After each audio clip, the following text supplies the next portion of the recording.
सादर वंदना दीदी, सभी को सादर जय जिने, सभी दीदी जी को सादर वंदना। नमो अरहंताणम, नमो सिद्धाणम, नमो आयरियाणम, नमो उवच्छायाणम, नमो लोये सव्यसाहूणम। ओंकारं बिंदुसेयुक्तं नित्यं ध्यायन्ति योगिनः, कामदं मोक्षदं चैव ओंकाराय नमो नमः। अविरल शब्द घनोगा प्रक्षालित सकल भूतल मल कलंका, मुनि विरूपा सित तीर्थ सरस्वती हरतु न दुरितान्। अज्ञानतिमिरान्धानां ज्ञानाञ्जन शलाकया चक्षुरुन्मीलितं येन तस्मै श्री गुरवे नमः। श्री परम गुरवे नमः। परम्पराचार्य गुरवे नमः। सकल कल विध्वंसकं श्रेयसां परिवर्धकं धर्म संबंधकं भव्य जीवमन प्रतिबोध कारक मदम शास्त्रम श्री सर्वार्थ सिद्धि नामधेयम्। अस्य मूल ग्रंथ कर्तारः श्री सर्वज्ञ देवाः, तदुत्तर ग्रंथ कर्तारः श्री गणधर देवाः, प्रतिगणधर देवास्तेषां वचोनुसारमासाद्य आचार्य श्री पूज्यपाद देवैः विरचितम्।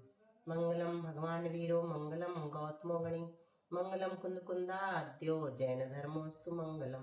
सर्वमंगल मांगल्यम सर्वकल्याणकारकम, प्रधानम सर्वधर्माणां जैनम जयतु शासनम।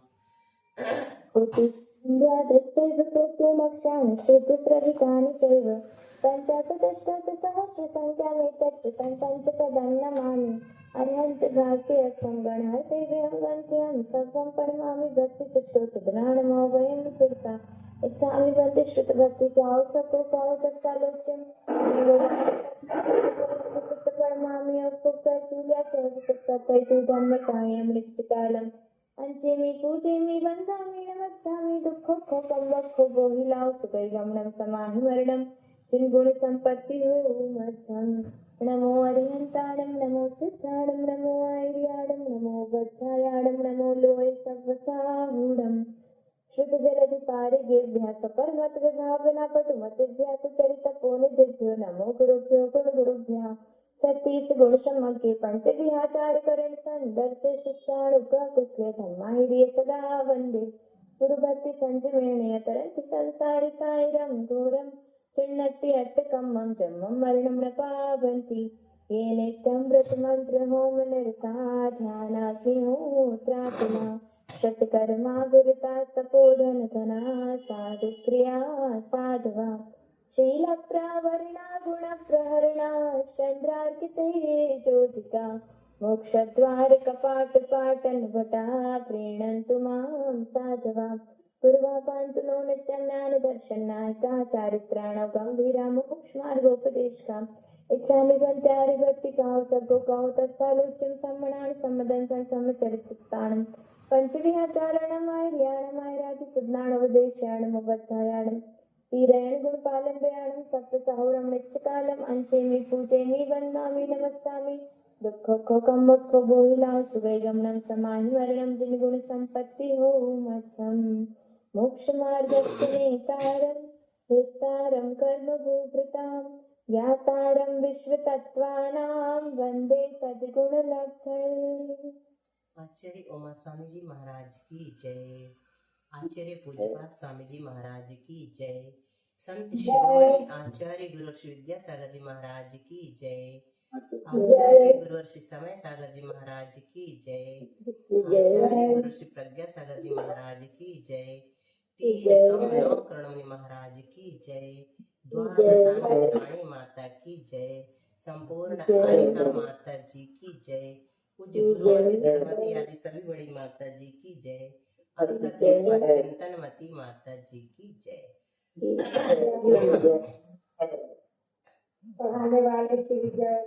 पढ़ने वालों की भी, पढ़ने वालों की पहले, क्योंकि कोई पढ़ेगा नहीं तो पढ़ाने वाला है ना सविता, कोई पढ़ेगा नहीं तो पढ़ाने वाले क्या करेंगे? बहुत पढ़ेंगे दीदी। अब आपने बोल दिया तो 2-3 कोर्स होते जोड़ने को। चलो बहुत अच्छा, तुम्हारा तो पुण्य बढ़ता ही चला जाएगा। प्रेरक निमित्त, प्रेरक निमित्त। बताओ निमित्त कितने प्रकार के होते हैं? 2 प्रकार के। कौन कौन से? एक प्रेरक निमित्त, दूसरा प्रेरक और उदासीन। उदासीन निमित्त। तो जिनवाणी जो है ना वो तो उदासीन निमित्त है, और गुरु जो है वो प्रेरक निमित्त हो, प्रेरणा दे करके तब त्याग करवा देते हैं, स्वाध्याय करवा देते हैं, सब करवा देते हैं। तो तुम प्रेरक निमित्त बन रही हो, सबको पढ़वा रही हो, है ना। दीदी आप प्रेरक हमारे लिए प्रेरक निमित्त हैं। गुरु तो आप। भावना योग का विशेष अंतर, इसकी अद्वितीयता। भावना योग की कुछ ऐसी विशिष्टताएं हैं जो इसे अन्य योग पद्धतियों से एक विशेष स्थान प्रदान करती हैं। यह स्वयं को भीतर से बदलने की साधना है। यह परिस्थितियों को या दूसरों को बदलने का प्रयास नहीं करता, बल्कि स्वयं की प्रतिक्रियाओं और भावनाओं को रूपांतरित करने पर बल देता है। यह जागरूकता की एक अमोघ शक्ति पर आधारित है। यह सिखाता है कि कैसे हम अपनी भावनाओं के प्रति सजग रहकर उन्हें बिना दबाए या भड़के सावधानी से, समझदारी से प्रबंधित कर सकते हैं। जागरूकता ही रूपांतरण का प्रथम चरण है। यह तात्कालिक व्यवहार में अत्यंत उपयोगी है। इसके सिद्धांत केवल दार्शनिक नहीं, बल्कि हमारे दिन प्रतिदिन के जीवन में, हमारे संबंधों में, हमारे निर्णयों में तुरंत लागू किए जा सकते हैं। क्रोध आने पर प्रेम, ईर्ष्या उठने पर मैत्री भावना, यह सब तुरंत अभ्यास में लाया जा सकता है। यह प्रत्येक परिस्थिति में प्रत्येक क्षण प्रयोग किया जा सकता है, चाहे आप घर में हो या कार्यालय में हो, सुख में हो या दुख में, शांत वातावरण में हो या कोलाहल के बीच। भावना योग की साधना आपके साथ हर पल चल सकती है। इसके लिए किसी विशेष स्थान या समय की बाध्यता नहीं। एक आत्म संवाद कल पढ़ेंगे। अंजू सुनाई पड़ रहा है? अंजू दिख रही है? अंजू क्या इधर आओ। चलो, ये खुला स्क्रीन, इसी को पढ़ना क्या कि दूसरा पढ़ना? बताओ सब लोग। अच्छा चलो, पहले बहुत दिनों से प्रश्न नहीं पूछे, थोड़ा सा पूछ लेते हैं, आज रिवीजन करते हैं। ठीक है,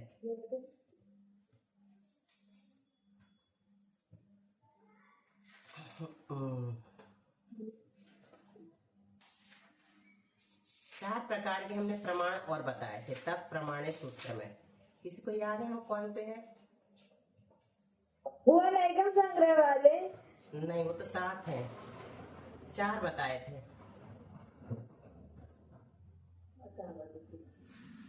अवधि दिया नहीं क्या? एक बता देंगे तो जल्दी से आप लोग बता दोगे। वो जो उपदेश से, गुरु से, इनसे होते हैं वो 4? नहीं, द्रव्य प्रमाण। द्रव्य क्षेत्र का अभाव। तो द्रव्य प्रमाण किसे कहते हैं? उससे क्या नापा जाता है, क्या बताया जाता है? संख्या किसकी? जीव पुद्गल आदि की। क्षेत्र प्रमाण क्या बताता है?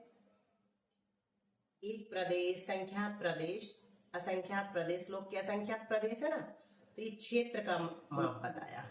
काल प्रमाण क्या बताता है? एक समय, एक आवली, कम से कम एक समय होता है दूसरे गुण स्थान का, ये प्रमाण बता दिया काल का, है ना। 6 आवली, ये दूसरे गुण स्थान का प्रमाण काल प्रमाण से बताया। भाव प्रमाण से क्या बताया था, ये तुम लोग को बताना प्रसंग में। अविभाजित प्रति 6। वो तो द्रव्य क्षेत्र इकाई में है। यहाँ पर बताया था मति, शुद्ध, अवधि, मनः, पर्याय और केवल, ये 5 ज्ञान जो है भाव प्रमाण है। फिर इसके अलावा किसी ने नए प्रमाण भी कहा है। अनेकांतात् स्वरूप जो वस्तु है, अनेकांतात्मक जो वस्तु स्वरूप है, उसे उसके एक पक्ष का कथन करने वाला होने से नए को भी प्रमाण कहा है। ठीक है, फिर हमने पढ़ा था आद्य परोक्षम। तो परोक्ष का क्या अर्थ निकाला था? पर धन अक्ष। तो पर से क्या लिया था? पर के भी 2 अर्थ हैं, उपात्त और अनुपात्त। ये हमने नहीं बताया था। उपात्त का मतलब होता है जो हमारा शरीर है, शरीर में जो इंद्रियां हैं वो उपात्त कहलाती हैं। ठीक है, और अनुपात्त किसे कहते हैं? जिनवाणी, प्रकाश, गुरु के उपदेश, ये सब अनुपात्त कहलाते हैं। कौन रिपीट करेगा उपात्त अनुपात्त का अर्थ? उत्पात जो शरीर और इंद्रिय के माध्यम से होता है, अनुपात जो गुरु, जिनवाणी, उपदेश, इनके माध्यम से होता है। बिल्कुल, परिभाषा सही बताई लेकिन उच्चारण सही नहीं बताया। उत्पात नहीं, उपात्त। उपात्त और अनुपात्त। फिर से रिपीट करो। उपात और अनुपात। हाँ, तो उपात्त हो गए इंद्रिया, ये पर है ना। उपात्त और अनुपात ये पर के भेद हैं। तो पर के माध्यम से जानता, तो किसके माध्यम से जानता है? उपात्त तो इंद्रिया और अनुपात प्रकाश आदि। इंद्रिया क्यों उपात्त कहलाए? जो जन्म से मिली है ना, जन्म के समय से हमारे पास इंद्रिया है, मतलब प्राप्त है। उपात्त यानी प्राप्त, ठीक है। तो जन्म से जो मिला उसको उपात्त कहा, और जो बाद में मिलते हैं, सहायक होते हैं, उनको अनुपात्त कहते हैं। उसमें क्या ले लिया? प्रकाश, जिनवाणी, उपदेश आदि, ये सब बाद में मिलते हैं, ये सब पर कहलाते हैं।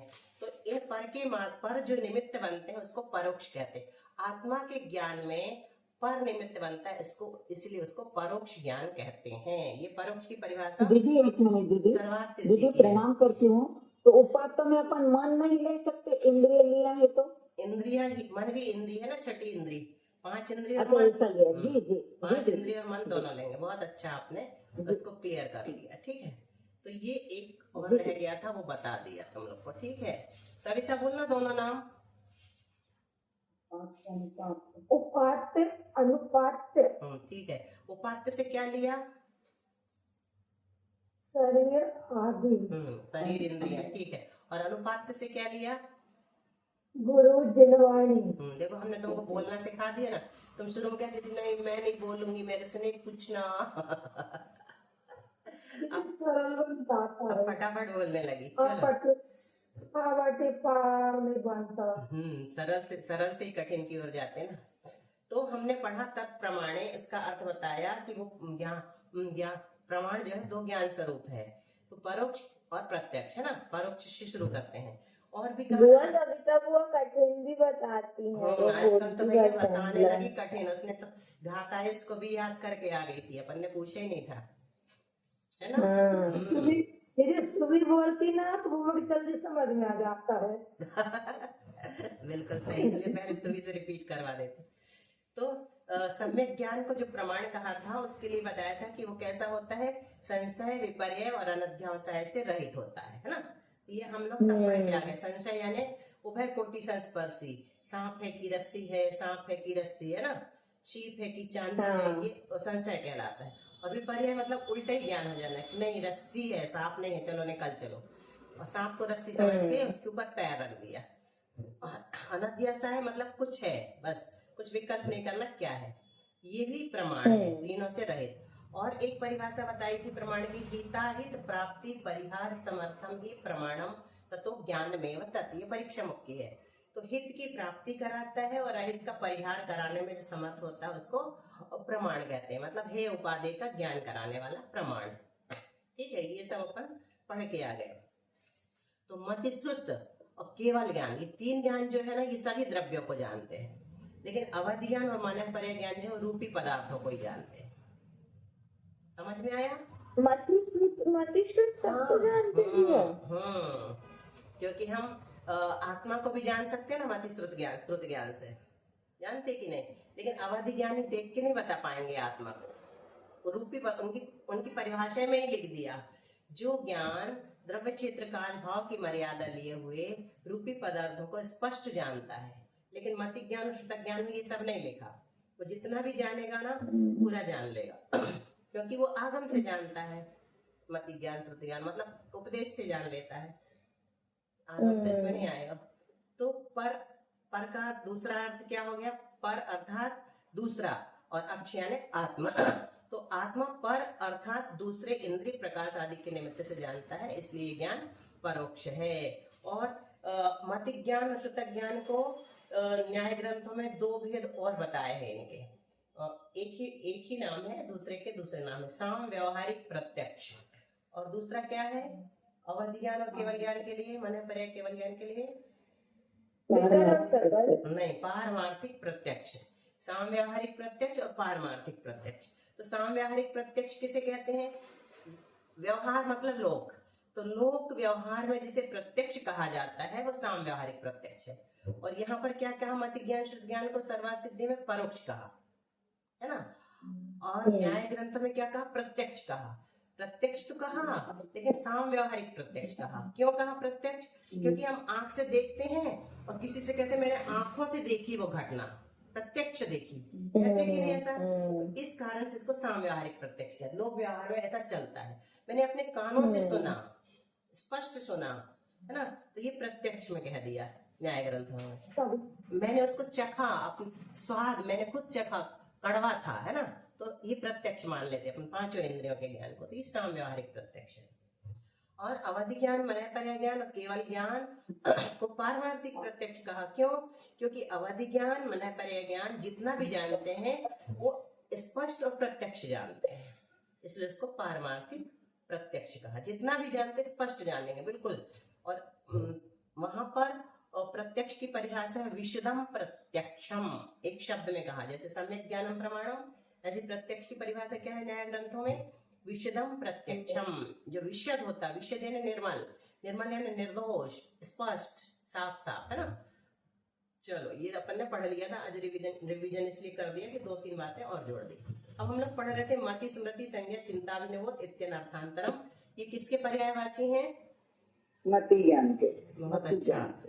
अब मेघा तुमने बोला तो तुम ही बताओ कि षटखंडागम में किसके पर्यायवाची कहे इनको? 4 को, शुरू के 4 को बोलो। अभिनिबोधित को। हाँ, अभिनिबोध के, है ना। अभिनिबोध मतलब मति, स्मृति, संज्ञा, चिंता, अभिनिबोध।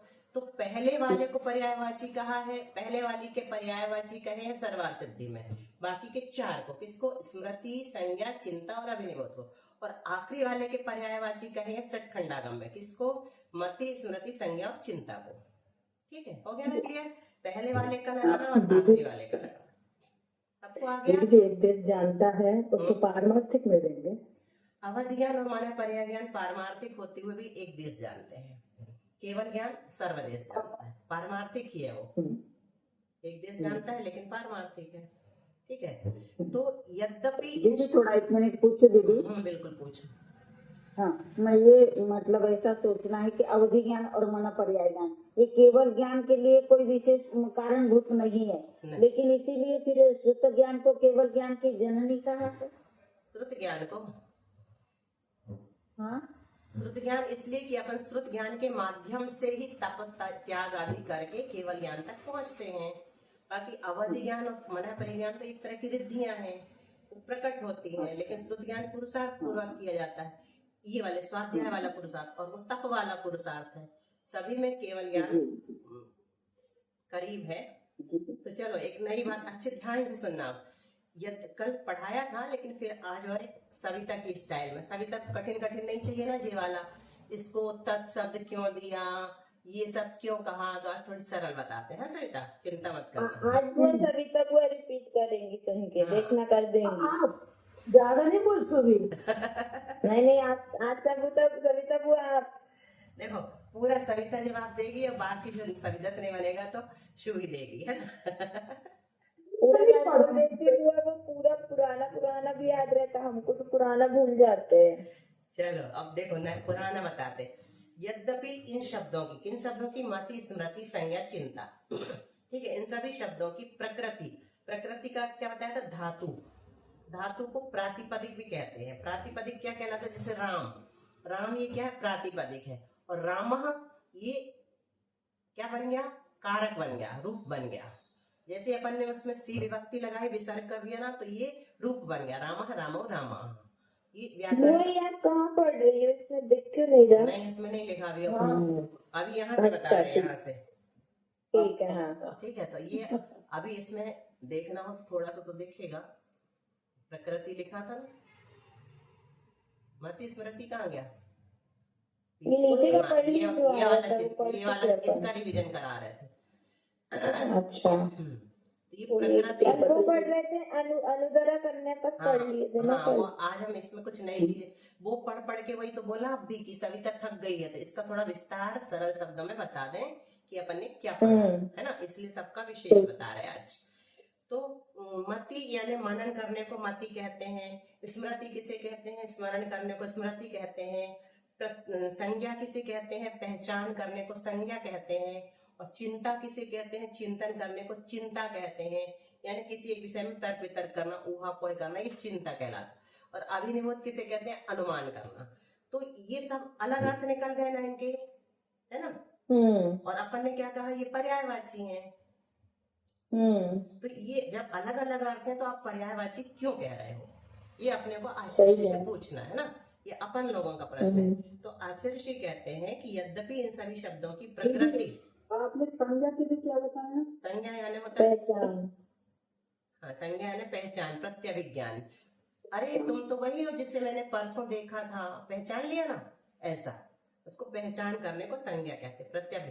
प्रत्यक्ष और स्मृति के जोड़ रूप ज्ञान को, है ना, तो स्मृति से हमने पहचाना प्रत्यक्ष को।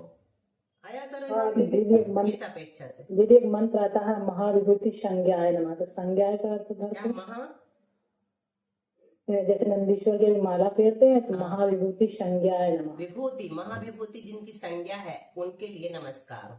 यहाँ संज्ञा शब्द जैसे दो भी ऐसे हाँ, वहाँ संज्ञा का अर्थ वो नहीं है। वहाँ संज्ञा का अर्थ जैसे तुम्हारी संज्ञा, तुमको क्या संज्ञा दी माता पिता ने, प्रतिभा, उषा, ये संज्ञा, ठीक है। तो चलो, तो कहते हैं जब ये इनके अर्थ अलग अलग हैं तो आपने पर्यायवाची क्यों कहा, तो मति ज्ञान वर्ण कर्म के क्षयोपशम की अपेक्षा ये पर्यायवाची है। समझ में आया क्यों पर्यायवाची है? मति में भी मति ज्ञान वर्ण का क्षयोपशम चाहिए, स्मृति में भी मति ज्ञान वर्ण कर्म का क्षयोपशम चाहिए, और किस किस में, स्मृति के बाद संज्ञा, चिंता, फिर चिंता, फिर अभिनिवेश। अभिनिवेश। सब में किसका क्षयोपशम चाहिए? मति ज्ञान। मति ज्ञान। अब इनमें से मति किसे कहते हैं? मति के पर्यायवाची तो बता दिए। तो विषय और विषयी का प्रथम संबंध होने के बाद जो पदार्थ का प्रथम ग्रहण होता है वहां से मति ज्ञान शुरू होता है, ठीक है। फिर उस मति ज्ञान के मति के अवग्रह, ईहा, अवाय, धारणा, ये किसी भी रूप हो सकती है वो मति। जैसे एक इंद्रिय को क्या होगा, सिर्फ अवग्रह होता है, और मति ज्ञान जो है वो 5 इंद्रिय से भी होता है और मन से भी होता है। अवग्रह क्या होता है बुआ?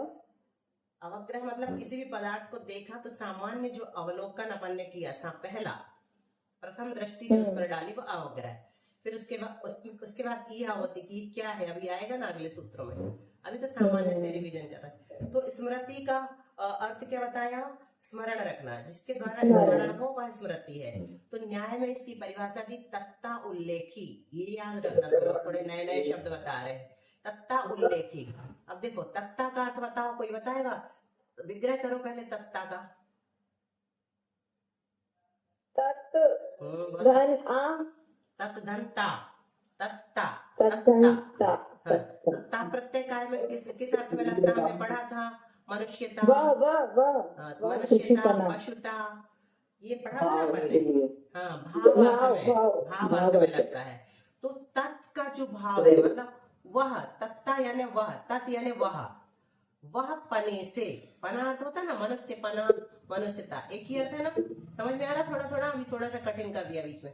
तत्ता का अर्थ क्या है? तत् यानी वह, और ता मतलब पना, वह पने से या उस रूप से, वह कहकर जिसका स्मरण किया जाता है, वह कहकर जिसका उल्लेख किया जाता है वो स्मृति कहलाती है। जब भी हम स्मरण करेंगे ना किसी की तो वो याद आएगा, वो ये नहीं आएगा। ये मतलब प्रत्यक्ष और वो मतलब स्मृति। थोड़ा सा समझ में आया? ये प्रत्यक्ष कहलाता है, वो मतलब दिमाग में भी हम किसी की याद करेंगे तो वो, है ना, तो वह कह करके जिसका उल्लेख किया जाता है वो स्मृति कहलाती है। सबसे सरल न्याय की परिभाषा। जैसे योग्यता की बताई थी ना तुम लोगों को, किसी को याद है योग्यता की परिभाषा? तदा वर्ण क्षयोपशम लक्षणा योग्यता, तदा वर्ण क्षयोपशम लक्षणा योग्यता, ठीक है। इसी प्रकार तत्ता उल्लेखी स्मृति, अर्थात वह इस प्रकार से उल्लिखित होने वाले और पहले अनुभव किए हुए पदार्थ को विषय करने वाले ज्ञान को स्मृति कहते हैं। पहले अनुभव जो हम जिसका किया है उसको विषय करना, दिमाग में लाना। जैसे किसी को पहले देखा अथवा कभी कुछ खाया तो उसका स्वाद याद करना, जिसको 5 इंद्रियों का लगा लेना, है ना। नेत्र से देखा उसकी याद करना, कान से सुना उसकी याद करना, जिह्वा से चखा उसकी याद, सबकी स्मृति होती है, ठीक है। इवन सामायिक में किसी दिन आपने बहुत अच्छा चिंतन किया, फिर उस चिंतन को बाद में मन से स्मरण करना, ये भी स्मृति है। स्मृति मन से होती है ना। चलो अब संज्ञा। संज्ञा मतलब प्रत्यभिज्ञान। वही यह है इस प्रकार, है ना, संज्ञा मतलब वही यह है, हो गया नहीं प्रत्यय विज्ञान। इस प्रकार अनुभव और स्मरण पूर्वक होने वाले जोड़ रूप ज्ञान को प्रत्यय विज्ञान कहते हैं। अच्छा देखो, विशेषता बताते हैं। जैसे जैसे मति ज्ञानावरण कर्म का क्षयोक्षम बढ़ता जाता है, वैसे वैसे मति से स्मृति होगी, स्मृति से संज्ञा होगी, संज्ञा से चिंता होगी, चिंता से अभिनिवेश होगा, ऐसी वृद्धि होती है ना। ये क्षयोक्षम की वृद्धि से बने हैं सब। जैसे हमने कल जो पढ़ा था उसे आज फिर से पढ़ा, तो उसे स्मरण रखा था, वो हो गई स्मृति। फिर उस स्मृति पूर्वक आज पुनः पढ़ा तो वो हो गया प्रत्यय विज्ञान। अभी प्रत्यक्ष दिख रहा ना, और कल का याद है, ये प्रत्यय विज्ञान हो गया। हम कहते हैं ना कि ये तो वही पैराग्राफ है दीदी जिसे कल आपने पढ़ा दिया था, तो इसको देख करके उसकी याद आ गई कल पढ़े हुए की। ये वही उदाहरण है जो कल दिया था। तो दो प्रकार के प्रत्यय विज्ञान होते हैं, सादृश्य प्रत्यय विज्ञान और विसादृश्य प्रत्यय विज्ञान। ये सब तुम लोग पढ़ के आए हो जैन सिद्धांत प्रवेशिका में, याद है थोड़ा थोड़ा? तो सादृश्य प्रत्यय विज्ञान, और दूसरा उदाहरण से जोड़ा उसको तो विसादृश्य हो गया, दूसरा उदाहरण ले दिया। फिर तर्क करना, इसके बाद कौन सा है? तर्क। तर्क किसे कहते हैं? ऊहापोह। तो ये शक्ति कब आएगी तर्क करने की? जब हमारे पास मति हो, स्मृति हो, प्रत्यय विज्ञान हो, तब कहीं जाकर तर्क कर पाएंगे। तर्क किसे कहते हैं? किसी को याद है परिभाषा? जैन सिद्धांत प्रवेशिका व्याप्ति के ज्ञान को तर्क कहते हैं, है ना? पढ़ा ना, भूल गए? और व्याप्ति किसे कहते हैं? अविनाभाव संबंध को व्याप्ति कहते हैं। अविनाभाव संबंध किसे कहते हैं? जहां जहां धुआं होता है वहां वहां अग्नि होती है ना? जहां जहां अग्नि नहीं होती वहां वहां धुआं भी नहीं होता, ये अविनाभाव संबंध कहलाता है। इसको कहते तर्क। सरोज भाभी समझ में आया? आत्मा में लगाओ जरा। जहां जहां आत्मा होती है वहां वहां कर्म होते हैं, और जहां जहां कर्म होते हैं वहां वहां आत्मा होती, संसारी जीव की अपेक्षा। जहां जहां आत्मा और होती है आत्मा और ज्ञान का दीदी अविनाभावी संबंध है ना, आत्मा और ज्ञान। जी अविनाभावी संबंध है। और जहां जहां पर आत्मा होती है वहां वहां पर शरीर होता है, ये भी लगा सकते हैं, अविनाभाव। जहां जहां शरीर होता है वहां वहां आत्मा होती भी है और नहीं भी होती। डेड बॉडी में शरीर तो है लेकिन आत्मा नहीं है। तो ये व्याप्ति के ज्ञान को तर्क कहते हैं, और अविनाभाव संबंध को व्याप्ति कहते हैं। दीदी सिद्धों की भी आत्मा को शरीरता है दीदी, सिद्धों की आत्मा को शरीर नहीं है। वही तो कहा, संसारी जीव की अपेक्षा लगाना, पहले बोला ना? जी जी जी। संसारी जीव की अपेक्षा जहां जहां आत्मा होती है वहां वहां कर्म होते हैं, जहां जहां कर्म होते हैं वहां वहां आत्मा होती है। ये तर्क है। तर्क ऐसे लगाया जाता है। तर्क किसे कहा? पारुल बताओ चलो, तर्क किसे कहते हैं? बुआ व्याप्ति के ज्ञान को। तो व्याप्ति किसे कहते? सही है, व्याप्ति के ज्ञान को तर्क कहते, सही बताया। और व्याप्ति किसे कहते हैं?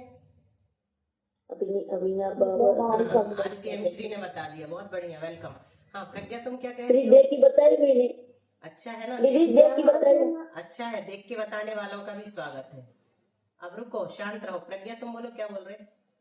आप बोल रही थी ना अभी, जहाँ जहाँ आत्मा होती वहाँ वहाँ कर्म होते, जहाँ जहाँ कर्म होते वहाँ वहाँ आत्मा होती है संसार में। लेकिन संसार में सिद्ध शिला में नहीं घटाना। हाँ, संसार में पहले बोल दिया था। संसारी जीव की अपेक्षा जहाँ जहाँ आत्मा होती है वहाँ वहाँ कर्म होते हैं, जहाँ जहाँ कर्म होते हैं वहाँ वहाँ आत्मा होती है। तो कर्म कहाँ है? यहाँ पे कार्मण वर्णना कहेंगे तो भी जरूरी नहीं कि आत्मा हो, वो तो संसार में भरी है ना। फिर आत्मा का कैसे लगाया था? आत्मा का कैसे लगाया था? जहाँ जहाँ आत्मा होती है वहाँ वहाँ शरीर होता है ना? ये भी संसारी जीव की अपेक्षा। और जहाँ जहाँ शरीर होता है वहाँ आत्मा होती भी है और नहीं भी होती, क्योंकि डेड बॉडी में आत्मा नहीं होती। तो ये व्याप्ति के ज्ञान को तर्क कहते हैं। इस तरह से तर्क किया जाता है। खूब सारे तर्क करेंगे अभी आगे जाके। हो गया? जहाँ जहाँ किसी होती वहाँ वहाँ माता जी होती। हाँ, यही तर्क है। चल गया तुम्हारा दिमाग। माता जी होती, साधु होते हैं, महाव्रती होते हैं, या क्षुल्लक जी के यहाँ तो नहीं होती अपने यहाँ आजकल। भी सकते हैं, नहीं भी हो सकते बुआ, जैसे अपने घरों में होती है, पर वो नहीं होते। पिच्ची मिलती है ना चौमासे के बाद। नहीं, हाथ में पिच्ची वो होती क्या है, है, हाथ में धारण पिच्ची करते होती है, हैं। धारण वाली। हाँ, धारण करने की अपेक्षा से है, हाँ, सही बात। हाँ। तो अब अग्नि में लगाओ, धुआं का लगाओ जरा। जहाँ जहाँ धुआं होता है वहां वहां अग्नि होती है, लेकिन और जहाँ जहाँ जहाँ अग्नि वहाँ धुआं जरूरी नहीं हाँ, है, जहाँ जहाँ ऐसा। अग्नि होती है वहां जरूरी नहीं धुआं हो, निर्धूम अग्नि भी हो सकती है। भगवान के 16 स्वप्न में होती है ना निर्धूम अग्नि, और अपने गैस की अग्नि में भी निर्धूम अग्नि कहलाती है। ठीक है, तो ये हो गया अपना रिवीजन। अभिनिबोध किसे कहते हैं? अभिमुख, अभि मतलब अभिमुख और नी मतलब नियमित। अब ध्यान से सुनो, अभिनिबोध का नहीं बताया था। अभिमुख और नियमित अर्थ के बोध को अभिनिबोध कहते हैं। अभिमुख मतलब जो वस्तु सामने है, ठीक है, उसको अभिमुख कहते हैं। और नी यानी नियमित। नियमित का क्या अर्थ है? जो 5 इंद्रियों के विषय हैं वे नियमित हैं, अर्थात उस इंद्रिय से वही ज्ञान होगा, दूसरा ज्ञान नहीं होगा। जैसे स्पर्शन इंद्रिय से किसका ज्ञान होगा? हल्का भारी रूप हाँ, जितना कड़ा हल्का नरम भारी रूप ठंडा है। गरम। तो बस ये नियमित हो गया। स्पर्शन इंद्रिय रस को नहीं जान सकती। और अभिनिबोध का अर्थ क्या है? अनुमान। यहाँ उस अनुमान की बात चल रही है जो सम्यक ज्ञान का भेद है ना। सामान्य मत ले लेना, नहीं तो हम अनुमान करते रहते ना कि हमने आज ऐसा अनुमान किया था वही हो गया, तो वो नहीं चलेगा। सम्यक ज्ञान का जो भेद है वो वाला अनुमान यहाँ लेना। जैसे निमित्त ज्ञान है वो भी अनुमान ज्ञान है। अष्टांग महानिमित्त के ज्ञानी किसी का नाम बताओ। अष्टांग महानिमित्त का ज्ञान जिनको था, ऐसे कोई मुनि महाराज के नाम बताओ। विमल सागर मुनि महाराज जी। नहीं, उनको तो निमित्त ज्ञान था, अष्टांग नहीं था। देखो, एक तो धर्सेनाचार्य को था, एक तो धर्सेनाचार्य को था, ठीक है। तो उन्होंने उससे जान लिया था, अष्टांग महानिमित्त ज्ञान से जान लिया था कि अब मेरा ज्ञान मेरे साथ चला जाएगा, इसलिए किसी को दे दो। और विष्णु कुमार मुनि महाराज को वहां उपसर्ग दूर करने के लिए भेजा था। उन मुनि महाराज का क्या नाम था, किसी को याद है? विष्णु कुमार हाँ? नहीं, जिन्होंने नक्षत्र गिरते हुए देखा था, नक्षत्र को उनका नाम श्रुत सागर था। वासु बोल रहे हैं क्षुल्लक पुष्पदंत सागर जी। उनको तो भेजा था। उनको किसने भेजा था? कोई तो आया था, विष्णु कुमार को बोला। उनको किसने भेजा था? उनको किसने भेजा था? वासु। लेकिन वासु सही कह रहा है, एक पुष्पदंत थे और एक श्रुत सागर थे। सविता ने जो बोला ना, वो दोनों ही नाम थे। उनमें से एक को नक्षत्र कंपायमान होता हुआ दिखा, तो वो अष्टांग महानिमित्त ज्ञान के अंतर्गत आता है। उससे उन्होंने जान लिया कि बहुत बड़ा उपसर्ग आया हुआ है, उसे दूर करने के लिए सिर्फ विष्णु कुमार जा सकते हैं। ठीक है, तो ये अष्टांग महानिमित्त ज्ञान भी अनुमान ज्ञान के अंतर्गत आ जाता है। और अनुमान किसे कहते हैं? शिव सागर जी तो वो थे जिनकी चर्चा मतलब विवाद हुआ था, जो राजा और मंत्री वगैरह मंत्रियों से। वो सागर सेन थे, सागर सेन थे मुनिराज। चलो, इसको होमवर्क में रखते हैं, सब लोग खोज के लाना। शशि जी बता रही हैं सागर सेन है ना, और श्रुत सागर मुझे भी सही लग रहा, तो अब कंफ्यूजन हो गया है, अपन खोज लेंगे। अरे जो सागर जी तो वही थे जो पारुल दीदी बोल हाँ, रही वही मुझे भी सही लग रहा है ना। हाँ, कल सविता बताएगी। चलो, होमवर्क दे दिया। जिन्होंने नक्षत्र को कंपायमान होते देखा उनका भी देखना, और जो गए थे उनका भी नाम देखना। ठीक है, कल बताना। चलो, अब अनुमान की परिभाषा बताते हैं। अनुमान किसे कहते हैं? साधनात् साध्य विज्ञानम अनुमानम। कल प्रज्ञा कह रही थी ना, वो ही परिभाषा है कि साधन से साध्य का ज्ञान अनुमान कहलाता है। साधनात् साध्य विज्ञान अनुमानम, साधन से होने वाले साध्य के ज्ञान को अनुमान कहते हैं। तो साधन क्या है? धुआं। धुआं से किसका ज्ञान हुआ? अग्नि का। तो अग्नि साध्य हो गई। इसी प्रकार पुराने जमाने में अपन सुनते थे, उषा तुम्हें याद है, चींटी ले अंडा चले तो वर्षा भरपूर, वो घाघ भड्डरी की नयने माई लोग बोला करती थी। वो सब अनुमान ज्ञान से कवियों ने लिखा है ना। अब यहाँ पर देखो बहुत अच्छी, थोड़ा सा 4 मिनट बचे हैं, ये और बता देते हैं। अच्छी बात, हमने पढ़ा मति स्मृति। चलो विशेष आज दिख रहा है, आज बहुत दिनों बाद, तो विशेष तुम सूत्र बोलो ये वाला, मति स्मृति।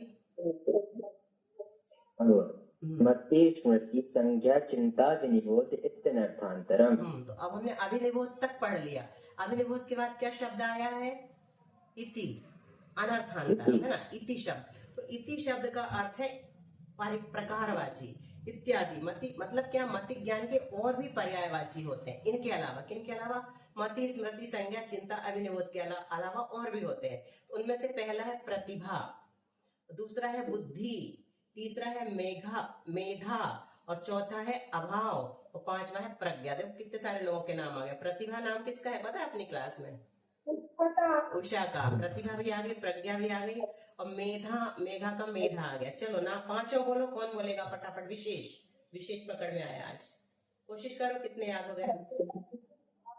प्रतिभा, बुद्धि, मेधा, प्रज्ञा, ठीक है, और एक क्या था वो? एक अभाव, बिल्कुल सही। अभाव। तो देखो प्रतिभा किसे कहते हैं? बहुत अच्छा। सविता तुमको कितने याद हो गए? बोलो पूरे। हाँ, बोलना। मेघा, बुद्धि, प्रतिभा, बुद्धि, मेधा और प्रज्ञा और अभाव। बहुत अच्छा। और मेघा को मेधा कहते हैं। मेघा यहाँ पर मेधा है। तो चलो जल्दी से बता देते हैं, टाइम कल है, फिर कल अच्छे से और बताएंगे। प्रतिभा किसे कहते हैं? नहीं, अभी आज नहीं, अभी सुन लो, टाइम हो रहा हमारा। दिन या रात में स्वतः आभास हो जाना, कि जैसे कल मुझे कोई इष्ट वस्तु की प्राप्ति होगी, कल कोई मेरा प्रिय व्यक्ति मुझसे मिलने आएगा, इस तरह का जो होता है ना आभास, उसको प्रतिभा, पूर्वाभास जो होता है उसको प्रतिभा कहते हैं। पूर्वाभास, क्या? पूर्वाभास, ठीक है। और बुद्धि किसे कहते हैं?